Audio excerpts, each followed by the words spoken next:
It's one of those in-car videos that anybody who's got a family involving young kids tends to do, because they know for certain that there's no chance in hell of them sitting inside their household and being able to record a video without being interrupted or something embarrassing happening. So I, like they, have chosen to come outside to the car whilst it's piddling down outside and it's pitch black and try and record a video by dim car light. The reason that I'm recording this, in all seriousness, is in response to a comment that has been put on my business page relating to livestock worrying. And it is an important point that I wish to make, because it ties in with a video that I recorded earlier on in August this year when I was in a zoo in France. And the comment that somebody has put on, and it relates to livestock worrying, is that basically it's happened again. And here we go, a dog has escaped a property and gone on to attack and kill. I think it's kill. I haven't looked at the link yet, but I will do. But let's say attack, worry, livestock. The question that I have is this. That dog is in its home environment. That dog is in the laboratory setting that it is conditioned through classical conditioning to associate reward and positive, pleasurable experiences. Everything that the dog requires and desires is accessible through remaining within the confines of that environment.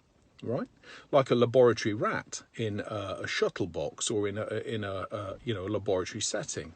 Now here's the question: if everything that the dog desires and requires is accessible within the confines of the garden, why did the dog leave the garden to go and worry or kill? I'm not 100% sure of the story. I'll have a look at it later. But let's just say worry. Why did the dog leave the garden to go and worry livestock? And if we're going to say because, what is the answer?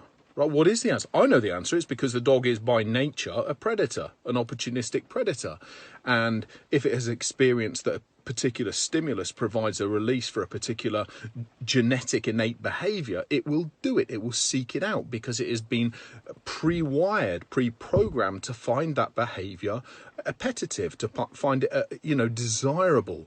The same way as that people will find sex desirable. The outcome, children, having a child, that isn't necessarily as desirable as the act of performing the behavior required to achieve that outcome.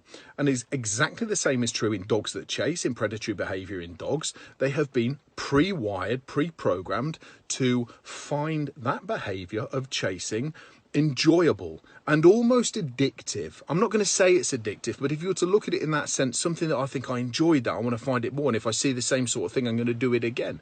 That would be a human interpretation, an anthropomorphic projection of how the dog's feeling.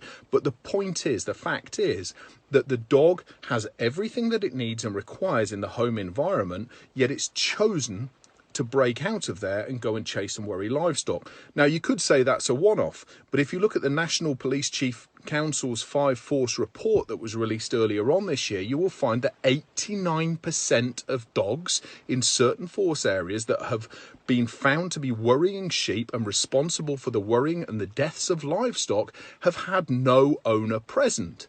So it isn't a one-off, it is basically a norm, it is a pattern. And by refusing to accept this pattern, the fact that the dog will find a way, there's a whole thing. I think Jeff Goldblum in one of the Jurassic Park films, right, said nature finds a way, or nature will find a way, something like that. Bang on. Yes, it will. If the dog has experienced it, and the dog is of a type that is sufficiently aroused by the chase behavior, by the predatory chain, it will seek it out.